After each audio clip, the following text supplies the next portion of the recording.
How to sell filtered photography as hand-drawn illustration.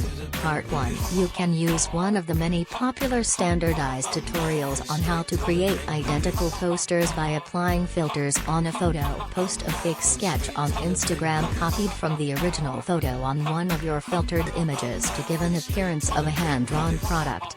Don't worry if your sketch looked severely distorted and contains zero art fundamentals of the finished product. Most of your target audience won't know, wink wink, on another of your sold products. Post a video painting on a few details onto the filtered image manually to indicate the sold images are all hand-painted.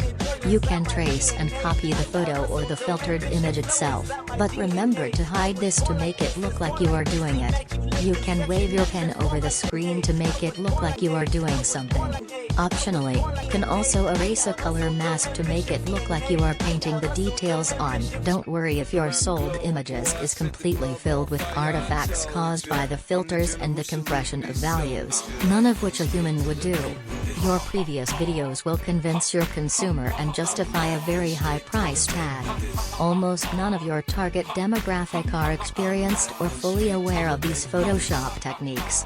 Position your business only on Instagram and Etsy and not elsewhere, as there you can delete comments and only receive reviews by those who were already duped by the painting preview when they bought it. Add a small amount of brush strokes to the filtered image and attempt to hide the major filter artifacts. You can also nudge the parts around a bit to convince people you created it, but you only need to spend a few seconds editing a very small percentage of it. Sell all filtered photos with minuscule human input at a price tag similar to original oil paintings in the market. Avoid getting locked up for fraud and false advertising by using intentional wording loopholes, and instead use suggestive hashtags, fake process videos, and assign yourself with handcraft selling websites and fairs to elude customers and get their money. If you are female, assign your money taking to the pseudo-feminist girl boss trend despite having nothing to do with altruism. Your elderly woman and technically illiterate consumer base will more likely give money to those they perceive as a vulnerable do-gooder, a hero, and part of their in-group. Other girl boss trend users will more likely buy from their own, and will be more likely to defend your activities from whistleblowers. Remember, don't simply use image filters to speed up the process or for architectural accuracy, use it for the whole image.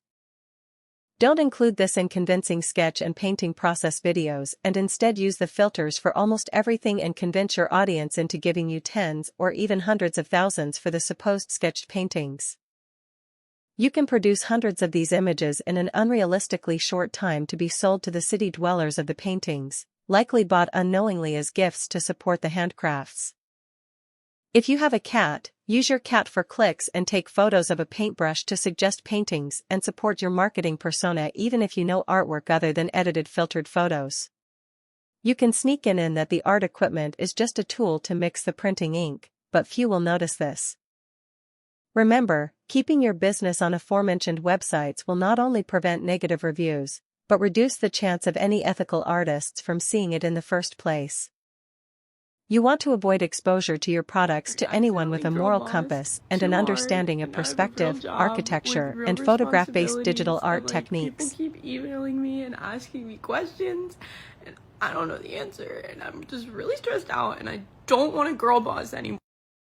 Remember, when creating the fake process video, it doesn't matter that the sketch has no possible relation to the creation of the image and it is extracted directly from a photo then edited slightly with no sketch of this nature required. Simply not admitting this and including one pointless sketch can sway the general public.